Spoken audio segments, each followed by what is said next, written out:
Welcome to the EPG Padashala, the lecture series in computer science for the postgraduate program. This is the compiler design course and we are on module 39 where we will be discussing the loop transformations, loop optimization as well as aliases.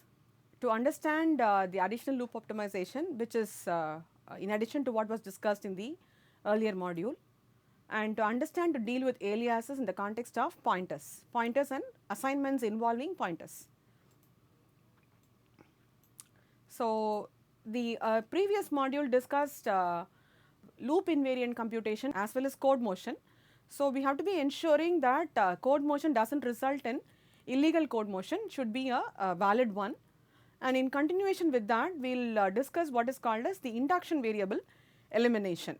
So, a variable x is supposed to be an induction variable if every time the value of x is changed by a constant c, it could be a plus constant or a minus constant. So, this is called as a basic induction variable. So, look for the basic induction variable where I can be written as I plus or minus a constant c. Now, this is what we call as a basic induction variable. Now, I can also have what is called as a derived induction variable where the value of j, supposing I can call j as a derived induction variable, if the value of j is defined in terms of the basic induction variable I, that is I can say j is equal to I plus or minus some c. Okay. So, the typical thing is I will indicate j as I into c plus d, that is I will be talked about in terms of a multiplicative constant c and then I can also add it with an offset. Okay. So, that is typically what is called as a derived induction variable. Again, every time I changes, j will also change. So, j is also called as a induction variable only, but it is called as a derived induction variable. Now, to identify this, so the first step will be to identify the induction variable. Second thing will be to get rid of this induction variable by means of what is called as strength reduction. So, these two will go hand in hand. Similarly, the earlier one like loop invariant as well as code motion will go hand in hand. So, the first step in the induction variable elimination algorithm is to identify the induction variable. So, the algorithm will be a loop L with reaching definitions and loop invariant computation. So, this is a definition that has been reached, a particular statement. So, this can be done using a data flow analysis algorithm, and we have also identified statements which are going to be loop invariant, that is also available here. So, things which are not loop invariant, which are loop variant, will basically be looked upon for induction variable. So, we know that given a loop L, certain statements are loop invariant and certain will be loop variant. So, loop variant will be considered for identifying the induction variables. So, output will be a set of induction variables, basic as well as the derived induction variables, that will be the output. So, how will the algorithm go is find the basic induction variable based on the loop invariant computation. So, that is what I have just now said. So, you can look at statements which are not loop invariant, that is loop variant will be identified. Call it as the basic induction variable I. So, search for a variable k having the following forms: k is equal to j into b, k is equal to b into j, or k is equal to j by b, j plus or minus b, or k is equal to b plus or minus j. So, where b is typically a constant, k is a derived variable and j is an induction variable, j is a basic induction variable or an already computed derived induction variable, that can also be j.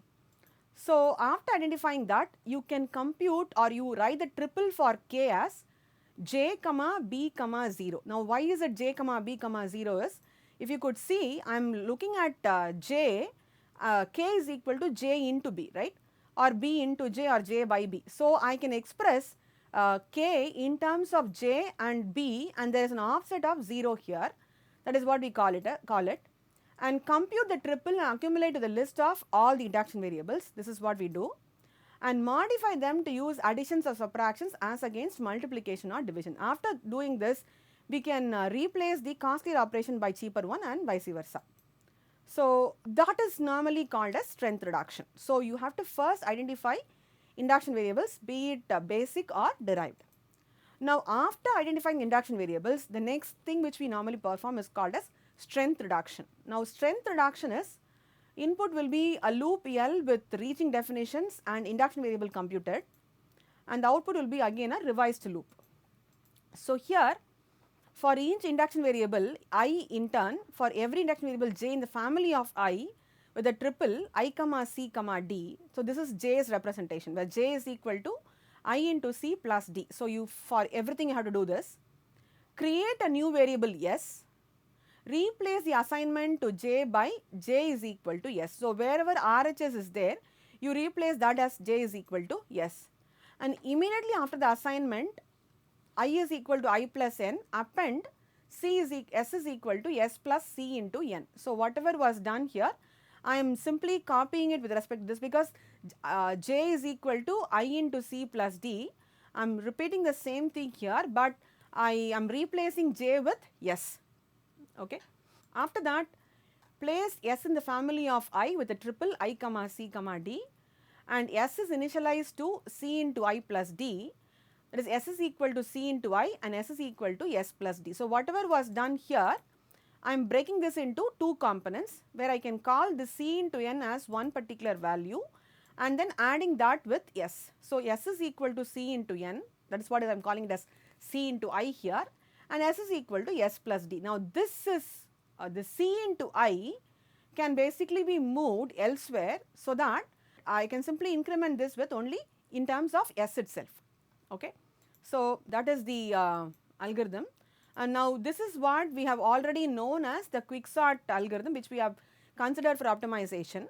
So, blocks B2 and B3 are classic examples of induction variable elimination as well as strength reduction. So, we know that I compute a value 4 into I here, and this I gets changed frequently.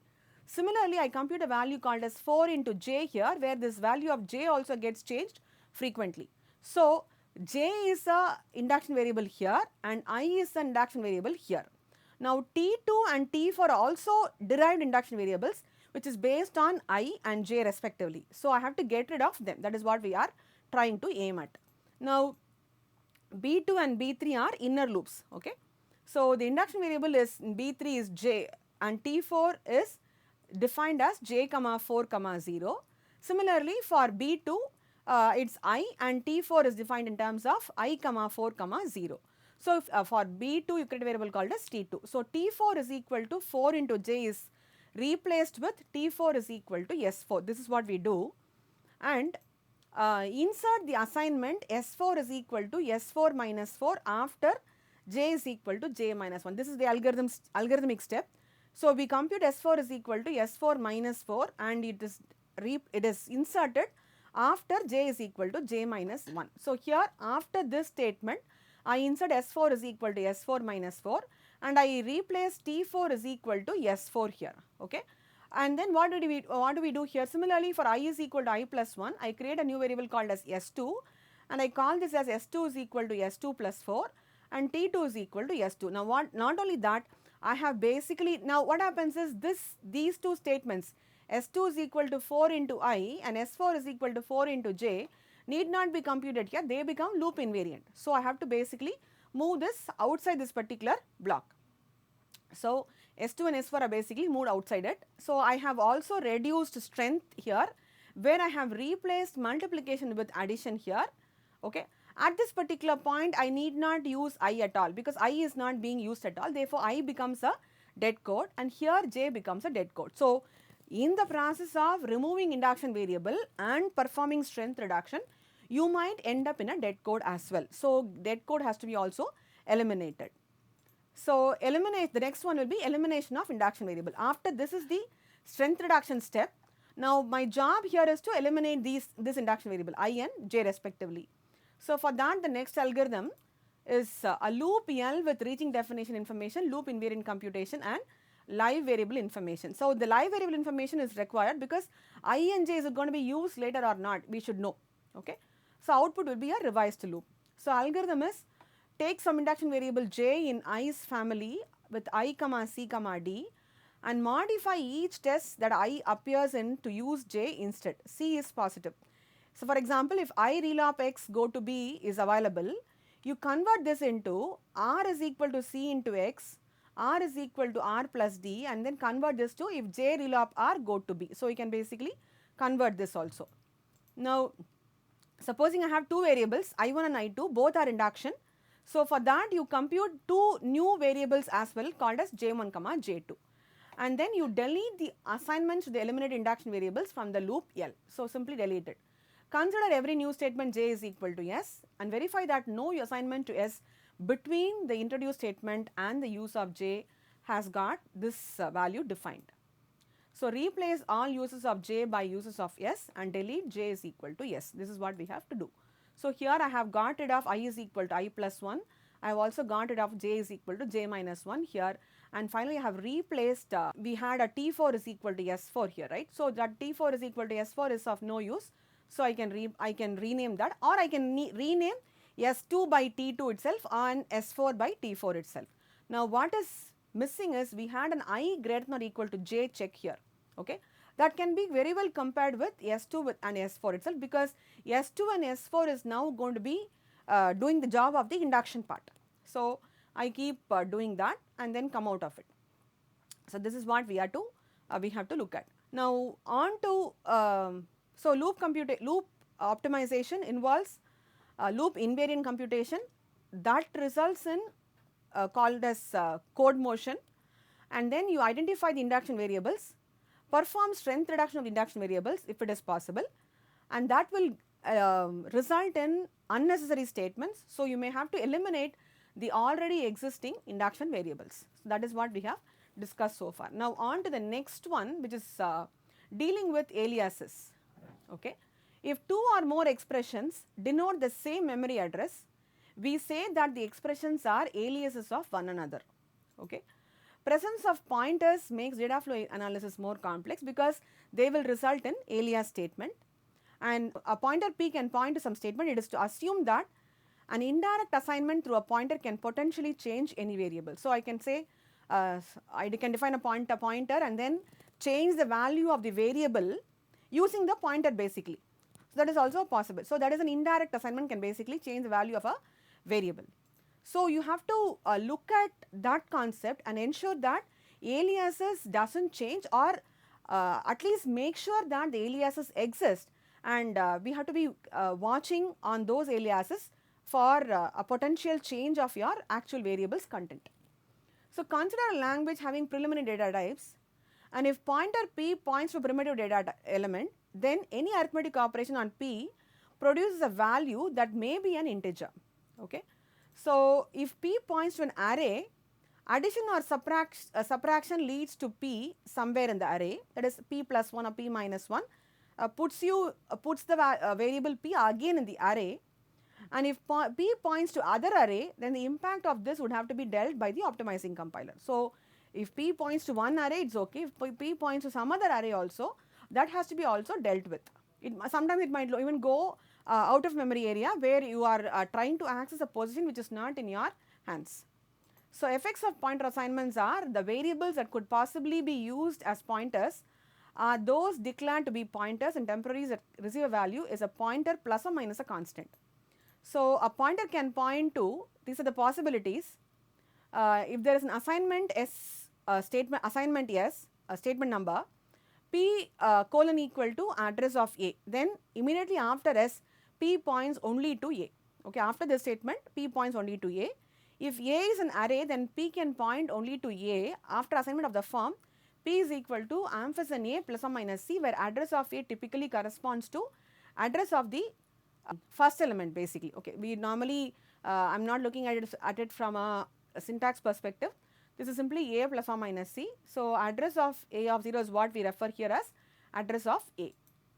Another possibility is if P is equal to Q plus or minus C, and we know P and Q are pointers, then after this assignment statement, P points to where Q is already pointing to. Okay. So, this is the next one, and if there is an assignment of the form P is equal to Q, then P points to what Q points to. Okay. So, the next one is a pointer can also point to any other assignment to P. There is no object that P could point to. Such an assignment is probably meaningless. So, P is, when you define a pointer, you have to make it point to some memory address only. So after any assignment to a variable other than p, p points to whatever it did before the assignment. Okay. Now alias computation, this is done using a data flow equation where you define in of b as ordered pair p comma a, where it is nothing but set of variables a to which p could point to at the beginning of the block b. Okay. So p comma a input basically means p is a pointer, p could point to variable a at the beginning of block b is the interpretation. We have a concept called as transfer function, trans of b, transfer function that defines the effect of block b. That is, block b will basically have a set of pointer assignments and pointer arithmetic. So what is the effect of this particular block will be defined using the transfer function trans b. It basically takes a set of pairs S of the form p comma a and produces another set t.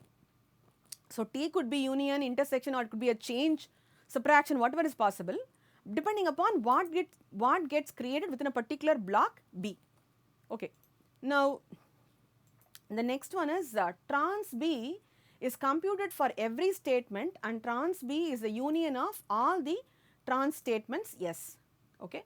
So trans b is computed for trans b means transfer function of particular block b, and that is computed by computing the individual statements transfer function and computing union of that to determine the block's transfer function. So rules for computing trans of S, if S is equal to, if the statement S is P is equal to ampersand A or P is equal to ampersand A plus or minus C, where A is an array. That is, you are simply having a array assignment to pointer P, or it could be an array with an offset. So in that case, transfer function of this statement S is nothing but all of the statements that is entering the block minus p comma b such that any variable p union p comma a. That is, it removes wherever p was referring to already from the total available set of transfer statements, and it is going to simply add p comma a to it. So the previous ordered pair involving the first argument as p is removed, and it is going to add the new p comma a for all variables a available within a particular block b. Okay. And then the next alternate statement will be q plus or minus c for pointer q, and c is non-zero. C is a constant which is non-zero constant. So p is equal to q. So what should basically do now? P points to where q is pointing to.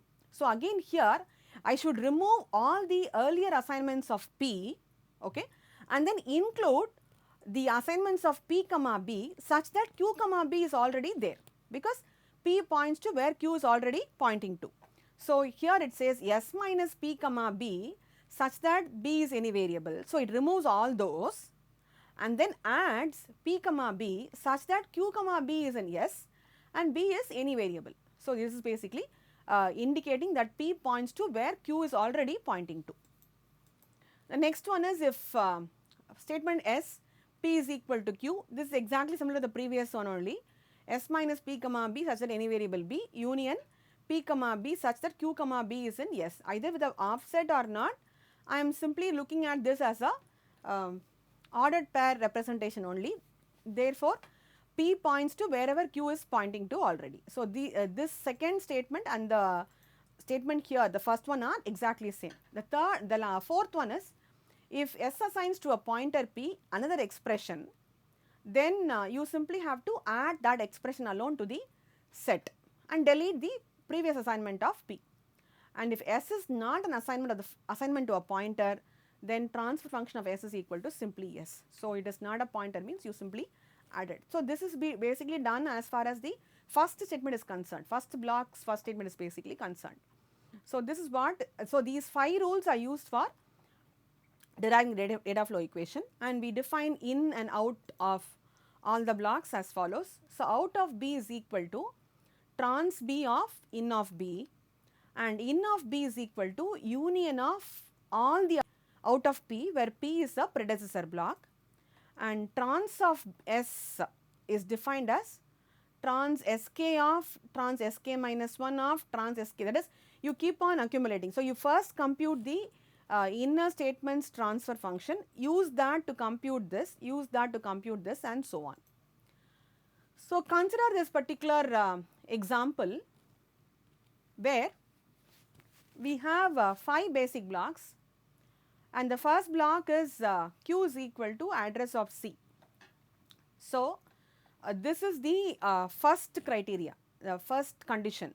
Statement S defines P is equal to address of C, where C is an array and C is an array or a pointer, C is a variable, whatever it is, and Q is actually a pointer. Now, block B2 assigns address of C to P, and it also assigns address of A of 2 to Q. Similarly, block B3 assigns address of A of 0 to P, and block B4 increments the pointer P by 1, and P is equal to Q. So, this is the last case. Okay, so this is the P is equal to Q case. The other cases are the first and second options basically. Now, how do we compute the data flow equation? So, as we know, out of B1 is equal to trans B of in of B1. We know in of B1 is null, okay. So, in of B1 is null, so trans B1 of null. So, whatever B1 defines, that is nothing but out of B1. So, B1 basically creates only one statement here, which is Q is equal to address of C. So, Q comma C alone is a pair, okay. So, Q comma C alone is a pair. Now, this B1 is given to block B2 and B3 respectively, okay. This B1 is given to block B2 and B3 respectively. So, input will be Q comma C here as well as Q comma C here. So, what will this do? This is creating P comma A as one situation. So, output of this will be P comma A union Q comma C, and output of this will be P comma C obviously because it is creating here. Now, Q comma C enters, but that Q is overwritten by assignment to A. So, it will be P comma C union Q comma A. So, let us just see that. So, P is equal to ampersand C replaces all pairs of P with P comma C, and Q replaces Q comma A. So, out of B2 will be trans B2 of in of B2 is Q comma C. So, out of that will be P comma C union Q comma A, because P comma C means this is the new one and Q already enters, Q comma C is what is getting entered here, and Q comma A is what is getting generated here. So, therefore, these two will be, I will eliminate Q comma C and add Q comma A. So, in that angle I can say out of this will be P comma C and Q comma A. Trans is also same. So, the same thing is given to B3 as input. B3 creates P is equal to address of A. So, I have a ordered pair P comma A and Q comma C. Q comma C this is not eliminated because that gets generated. Now, these two is fed to B4 as input, okay. So, P comma A, Q comma C, P comma B2 is P comma C and Q comma A. So, all the 4 are fed to as input to block B4. Block B4 simply increments P by 1, okay. So, in that case incrementing means A is an array, we already know that. From the example, A is an array, that is evident here. A is an array. We do not know anything about C. So, C could be a simple variable itself, okay. So, this is the array variable. So, therefore, what we do is when I say P is equal to P plus 1, it has to move within the array only. It cannot go and look at C if C is a constant. So, C is a simple variable. So, it has to move only within an array. So, the definition of P outside this block will be only with reference to array only and not with reference to constant C. But of course, Q does not get overwritten here, and let us see that with a table. So, this is what is given here, and the table, this is fed as input to block B4. So, P comma A is retained, P comma C is eliminated because I have a statement there P is equal to P plus 1. P is equal to P plus 1 will basically override all statements involving the variables other than that being an array. Therefore, I have a p comma a here, and this will be q comma c and q comma a here, that is given as, that is retained as it is. So, B4 output is this, that is fed as input to B5. Now, B5 is an assignment of the form P is equal to Q. So, whatever was Q pointing to, P will also point to that. So, Q comma A and Q comma C is fed as input, that will be written with P comma A and P comma C as output. Now, there is again a feedback. The feedback here is B4 is fed into B1, okay, B4 is fed into B1. So, in the next iteration or next pass, what happens is, out of B1 will be P comma A, Q comma C only, okay. So, therefore, in subsequent iteration that will basically change. But anyway, output of B2 will be the same and output of B3 will also be the same. These will not change. Out of B1 alone will basically change to include P comma A also, because that is fed as input to, that is there is a loop from B4 to B1. So, that is what we have here. So, in the second pass P comma A and Q comma C is there. Other than that the remaining information does not change. So, you can take a look at it here, P comma C Q comma A here, P comma C Q comma A here, that does not change, only the block B1 alone basically changes, okay. P comma A and Q comma C, the remaining information remains as it is, because those block B3 has overridden, you have a overwriting there of Q as well as on P, and block B4 is going to be anyway incrementing P, and block B5 will be a assignment of P is equal to Q. So, therefore, that is also not going to change, the remaining alone is going to basically change.